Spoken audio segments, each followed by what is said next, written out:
Is a lab-grown diamond as good as the real thing? Hi there, everyone. It's Jeff, and this is Plain English. Here at Plain English, we use stories to help you upgrade your skills in English. We like using stories because they help you engage with your new language. That means you'll build a real connection with English and you'll remember more of what you learn. Today's story is all about diamonds. Specifically, is a lab-grown diamond as good as the real thing? And we'll also talk about how these lab-grown diamonds are affecting the prices of mined diamonds. In the second half of the lesson, we'll talk about the English word intangibles. It's Thursday, so JR has selected a song of the week for us. And speaking of JR, he's the producer, and he has uploaded the transcript of this lesson and all the other exercises and resources to plainenglish.com/617. So check that out, plainenglish.com/617. Let's get going.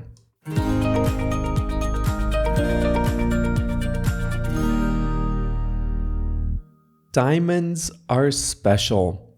Among all gemstones, they are the most brilliant and beautiful.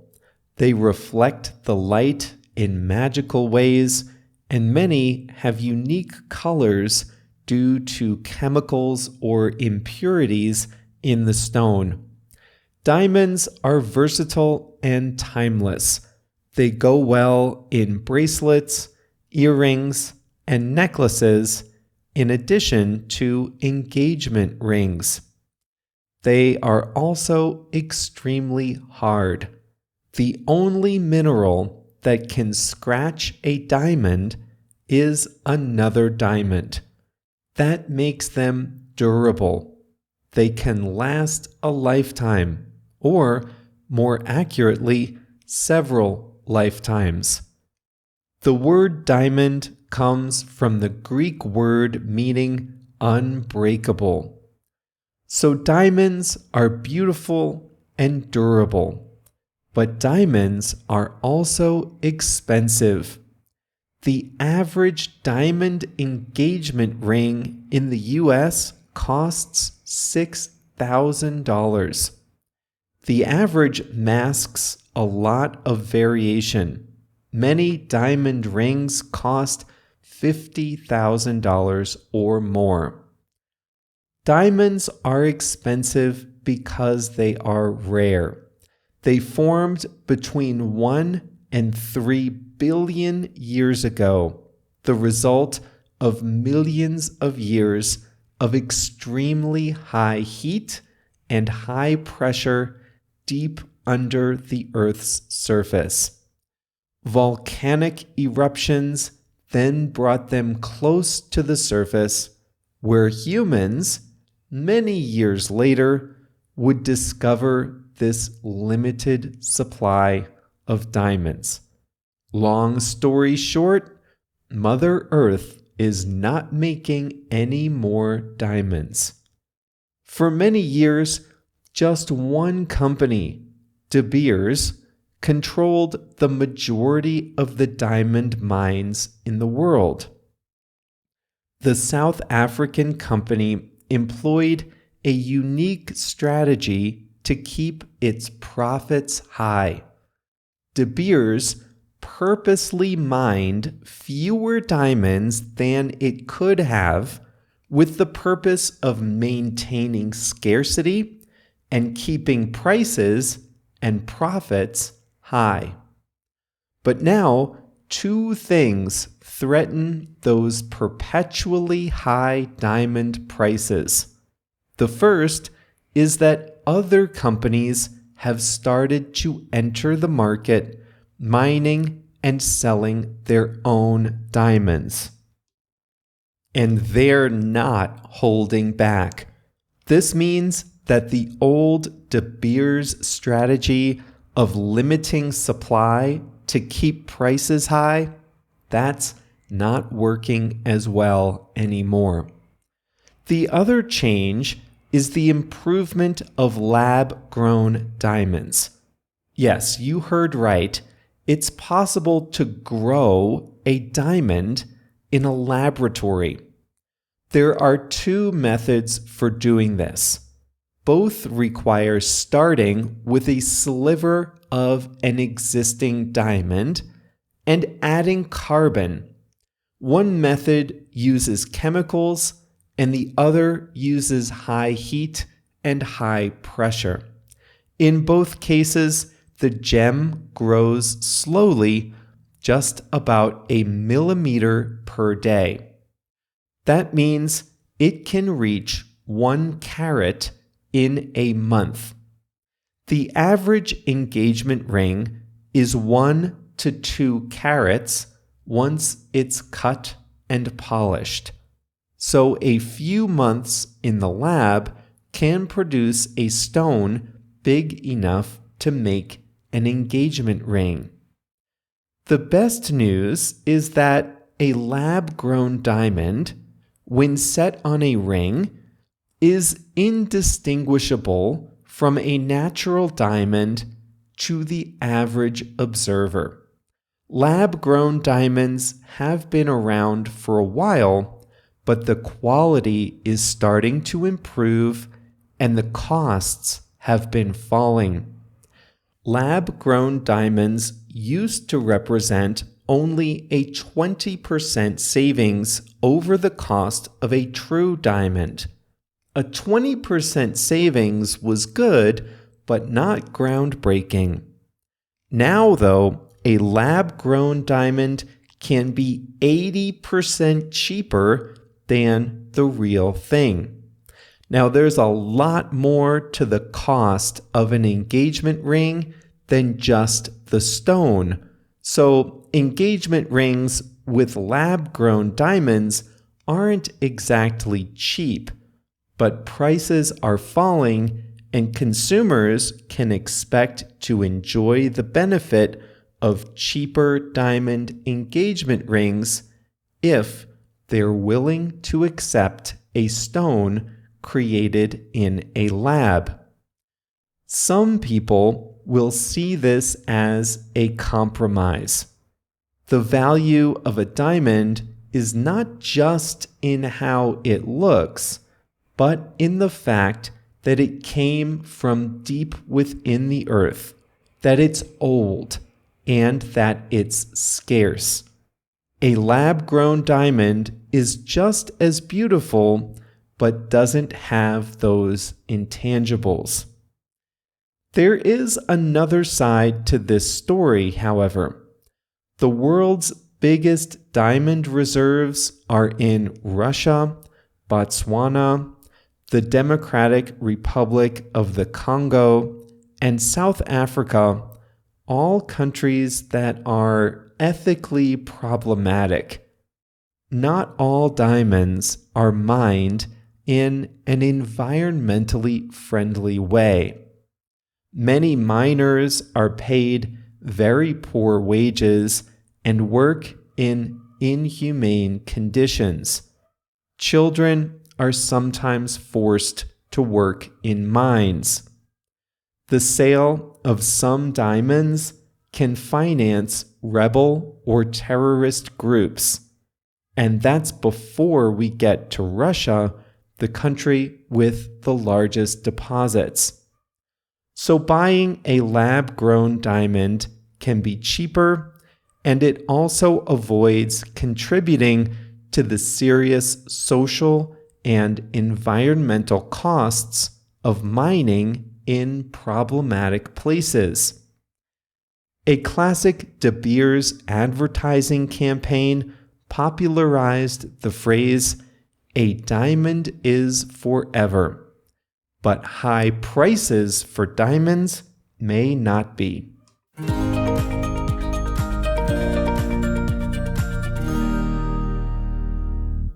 A couple of diamond facts for you. I read that wealthy couples have been buying lab-grown diamonds for a while.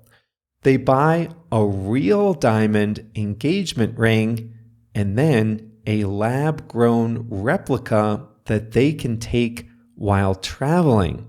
Must be nice. The other fact is that you can turn your ashes into a diamond. We mentioned this back in lesson 543 about alternatives to burial. And one thing you can do, well, not you, but your heirs, you can have them turn your ashes into a diamond. And the way this works is with a lab-grown diamond. A lab-grown diamond uses carbon to grow the stone. That's the material. So in that case, the carbon that they'd use would be the ashes of a person.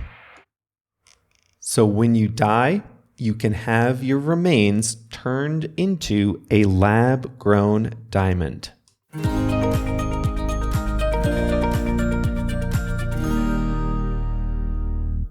It's Thursday, so JR has selected a song of the week. Today, it's The Bones by Maren Morris. If you say something has good bones, you're saying it has good structure, like a good skeleton. So even if it's not in good shape at this moment, if it has good bones, it can always be improved. One line in the song says, "The house won't fall if the bones are good." This was one of the most popular country songs of 2020. They say it's a country song, but it gives me some pop and R&B vibes. Check it out. The Bones by Maren Morris is the song of the week.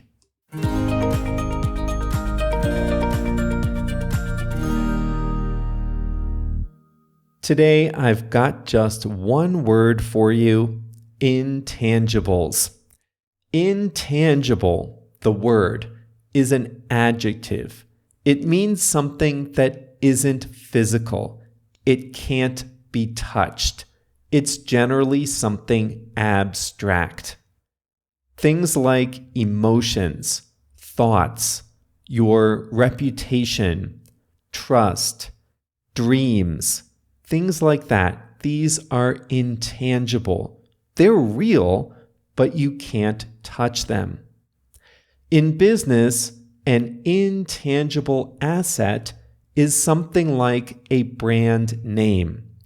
A brand name or reputation isn't something you can point to or touch like a machine, but a brand name is still valuable.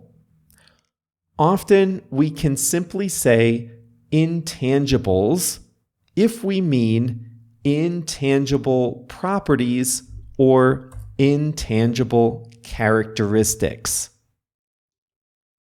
And that's how you heard it in today's story about diamonds. There are a lot of ways to describe a diamond. First, you can talk about its size. The size of a diamond is measured in carats. Next, you can talk about its shape. It can be round, heart-shaped, whatever. You can talk about its color. Some diamonds are clear. Those are the purest.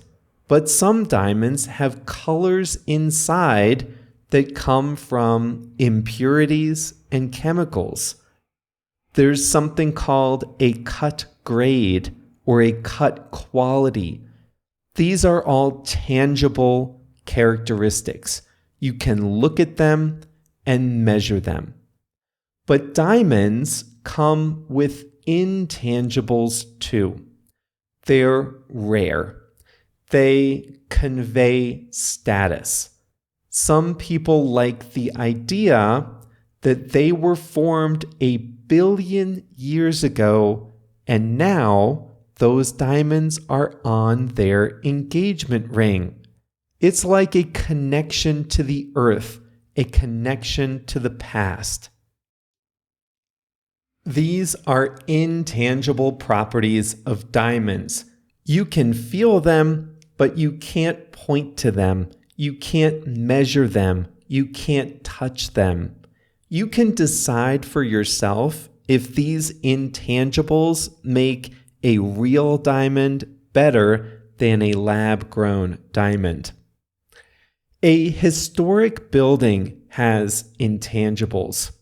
Imagine there are two buildings right next to each other that are identical in every way, but one of them was home to a former president or prime minister.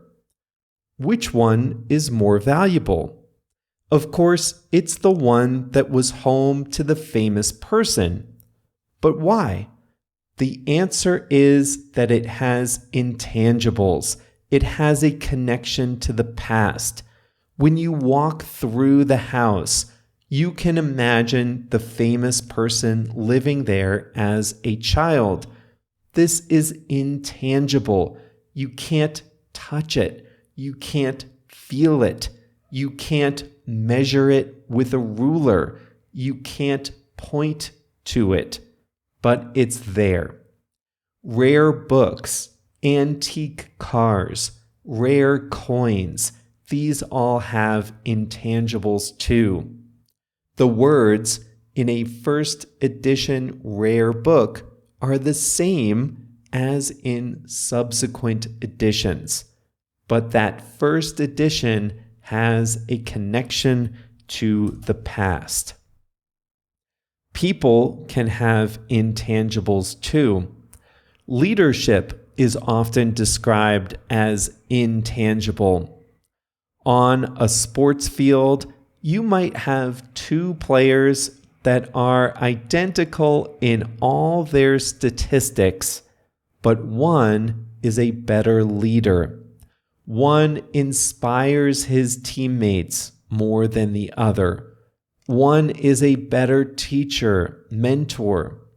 If you just look at the stats, just look at the production on the field, just look at what can be measured, you might be missing the intangibles. When you go to hire someone, one hard debate can be, how much value do we place on intangibles? If you're deciding between two candidates for a job, you might find that they're equal in terms of education, experience, and qualifications, but one of them just seems better with people. You can imagine that one of them might form a better connection with customers and coworkers. Not every job qualification can be written down on paper and measured. Now, you wouldn't want intangibles to be the only basis for choosing one candidate over another, but it can often break a tie. So as you can see in all of these examples, intangibles are often about how things make you feel. A diamond ring, a signed book, an historic house, a charismatic employee. And that's all for today's Plain English. This was lesson number 617. So if you're looking for the transcript, that's where you find it, plainenglish.com/617. The transcript is included in all membership plans, including the free one. But the enhanced transcript, this is the one with the built-in translations from English to Spanish, Portuguese, Chinese, Italian, Japanese, Polish, Turkish, French, and German. The enhanced transcript is part of our Starter and Plus memberships. Now, you can get the Starter membership for as little as $4 per month, and you'll get translations of the keywords and phrases into your own language instantly, right there in the transcript. So if you're not getting the enhanced transcripts with translations, check out the plans at plainenglish.com/join, JOIN. That's where you can get access to the enhanced transcripts with translations. plainenglish.com/join. That's all for today. We'll be back on Monday with a new lesson. See you then.